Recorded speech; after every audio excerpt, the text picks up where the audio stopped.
자, 처음에 이제 제가 군 시절 때 이제 조울증이 시작이 되고, 그 이후에도 저는 조울증이라는 게 뭔지 모르는 상태에서, 네, 내가 극복할 수 있다라고 생각하고, 연극을 계속 했어요.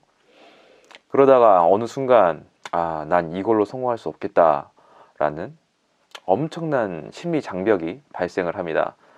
2008년 11월, 그때 일본의 이제 삿포로 그쪽에 이제 해외 공연을 처음 갔다 오고 이제 극단에서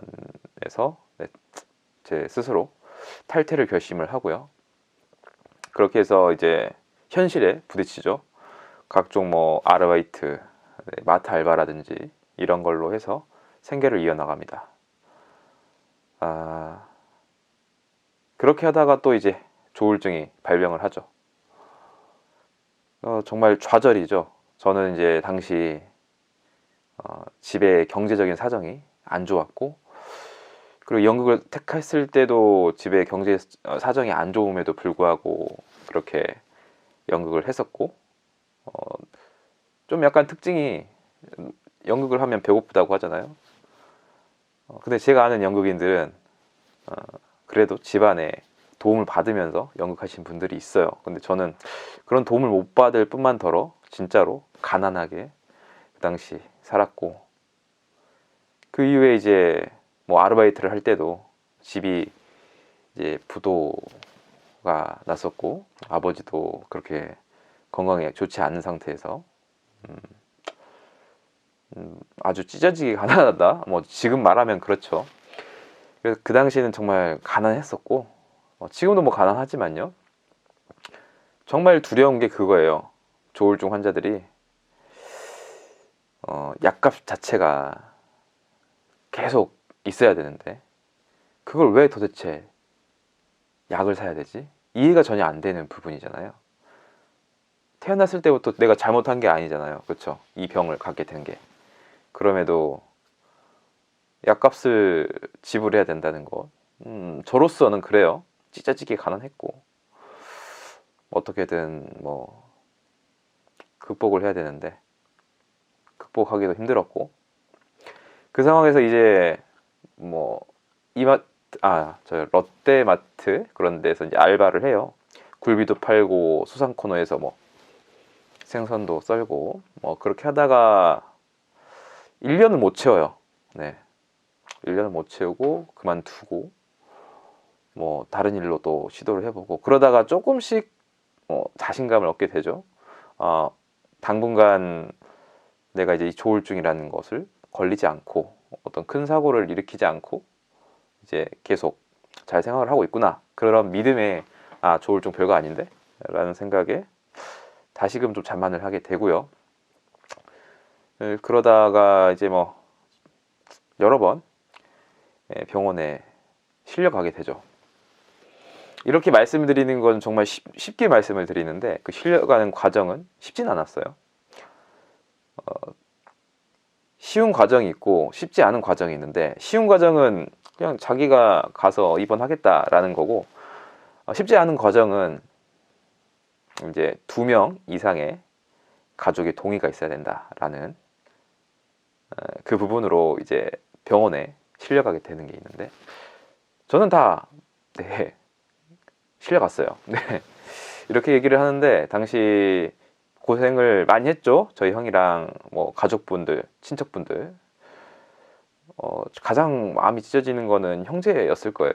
여동생도 있었고, 뭐 우리 형도 있었고, 이제 계속적으로 이제 이 정신 질환으로 인해서 이 병원에 갇히게 되는데, 그때마다 이제 엄습하는 공포감과 충격은 가족분들도 겪게 되지만 환자 스스로도 엄청난 충격을 받게 되죠.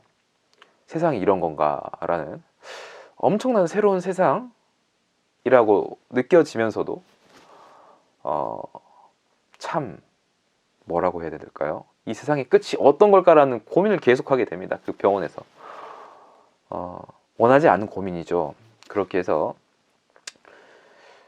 한 번 갈 때마다 한 3개월, 많으면 4개월 근데 이제 그 병원에 있는 기간 동안에 내는 돈은 이제 가족들의 몫이고요. 겨우 이제 이 병원에서 나가게 됐을 때 증상이 호전돼서 나갔다라기보다 이제 더 이상 이 증상이 당분간 없을 것 같다. 약을 꾸준히 먹는다면 그 조건으로 이 병원에서 나갈 수 있게끔 해주겠다. 이렇게 이제 여러 번 반복을 하게 됩니다. 그렇게 하면서 들어가는 뭐 병원비라든지 뭐 약값이라든지 정말 슬펐던 건 병원비가 너무 들어갔어요. 네. 저희 아버지는 경제적인 생활을 못했고 저희 형도 이제 당시 뭐 결혼은 하지 않았지만 돈을 버는데 정말 힘들어했고 네. 그런 상황에서 제 병원비가 들어가는 것 자체도 부담이었겠죠. 저도 알죠. 저는 어렸을 때부터 그런 거 직시를 잘했어요. 제가 어린이 회장 선거를 초등학교 5학년 부회장이죠 그때는. 그때 부회장 선거 나왔었고 6학년 1학기 2학기 때도 이상하게 저 이제 회장 선거를 나가게끔 도와주셨어요. 저는 뭐 그렇게 딱히 원하는 건 아니었는데 그렇게 됐었고 근데 이제 전 다 떨어졌고 마지막에 뭐 어린이 부회장 한번 했는데 하면서도 저는 이제 부모님이 돈 들어가는 거 그런 거 정말 신경 많이 썼거든요. 네, 집이 그렇게 잘 사는 편이 아니었다라고 저도 개인적으로 생각하고 있기 때문에 그런 거 눈치는 정말 제대로 봐요. 그러다 보니 저희 형이 이제 약값이 많이 들어가고 그리고 뭐 병원비도 많이 들어가니까 그 병원 안에 있는 저로서도 내가 이렇게 되면 버림받지 않을까라는 생각을 그게 더 공포스러웠던 거죠. 내가 미친놈이라는 그런 극단적인 그런 상황보다 더 두려웠던 게 이 돈 때문에 사람이 버려지면 어떻게 될까 막 그런 게 너무나 개인적으로 민감했던 부분이었습니다. 그러니 제 개인의 성격이었을까요? 그런 돈이 없으면 세상에 버림을 받게 된다. 저희 아버지를 보고 그렇게 생각을 했기 때문에 아버지 돌아가실 때도 새우잡이 배에서 이제 이 아버지의 아픈 상황을 당연히 이제 묵과하고 배를 태울 수 없으니까 그렇게 이제 일을 못하게 되면서 다시 집으로 돌아왔을 때 좀 행색이 더 깔끔하지 못하게 좀 더러운 행색으로 돌아오셔서 일을 못하게 되는 그런 상황에서 돈을 못 벌게 되는 상황에서 다른 사람들한테 돈을 구걸하고 다니셨던 그 상황이 있었는데 저는 그거를 아직도 기억을 하고 있고 그런 상황이 오는 걸 죽기보다 더 공포스러워했고요. 뭐 아무튼 저는 이제 그 누군가에게 이런 능력도 안 되면서 이렇게 짐이 되는 걸 너무나 공포스러워했어요. 그러다 보니 그 병원 안에 있으면서도 그 돈 들어간다는 것 그거에 대해서 너무나 민감하게 생각하고 내가 어떻게든 나 스스로 돈을 벌어야 된다라는 생각이 강했거든요. 예. 약값만 해도 내가 스스로 계속 감당했어야 되고 그런 상황에서 저는 뭐 국가의 지원 이런 것도 잘 알아보지도 못했고요. 그걸 알려주는 사람도 없었고 그러다 보니까 이 병을 왜 내가 짊어지고 살아야 되나 라는 생각을 계속하게 되죠. 그러면서 이제 세상에 대한 삐뚤어진 시선으로 좀 살아가게 됩니다. 부딪히면서 좀 정신적으로 한계를 많이 느끼게 되고요. 근데 재밌는 건 제가 어렸을 때 아버지에 대한 관찰 그러니까 아버지가 술을 좋아하셨기 때문에 어느 좀 아버지들과 비슷하게 그러니까 일반적이라고 말씀을 드리진 못하겠어요. 저희 아버지가 예전에 이제 가부장적인 아버지라고 말씀을 드릴 수는 있겠지만 그것도 좀 좋은 케이스는 아니고요.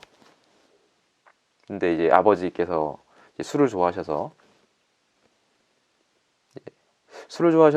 이제 정상적인 사람의 행동을 하지 않으면서 이제 밤을 새가면서 어떤 사고를 당하셨을 때 그때 이제 병원에 실려가셨는데 예, 술을 취하신 상태에서 사고를 당했으니까 당시 이제 뇌진탕 같은 걸 네, 사고를 당하셨는데 그 정말 그때 당시에 이제 충격이죠. 아 어떡하지 어렸을 때 뭐 중학교 때였으니까 그때 아니 뇌진탕에 걸리면 이 사람이 이제 정신이 나간다라는 걸 이제 당시 이제 체험을 하게 되죠. 근데 나중에 다시 뭐 아버지가 돌아가시기 전까지 아버지의 행동들 하나하나를 뭔가 좀 느끼고 생각하고 그리고 아버지가 이랬어야 했다. 뭐 아버지가 진짜 이런 마음은 아니었을 건데 뭐 이런 여러 가지 생각을 하다 보니까 아 이게 그 아무리 뇌진탕 걸리고 뭐 식물인간 뭐 등등 다양한 뭐 사람의 조건 자체가 제약이 걸린다고 하더라도요. 이 사람은 정신은 다 그대로 박혀 있다. 저는 이제 그런 생각을 하게 돼요. 저는 그냥 그렇게 느꼈어요. 아버지 돌아가실 때까지도 아버지 돌아가시기 전에 이제 눈빛을 교환했던 유일한 제 가족의 한 사람인데 제가 유일하게 아버지를 임종을 지켰던 사람이라서 마지막에 아버지랑 눈빛을 마주치면서 어떤 뭔가 모를 만한 그냥 그 메시지를 좀 받았다고 해야 되나요? 그래서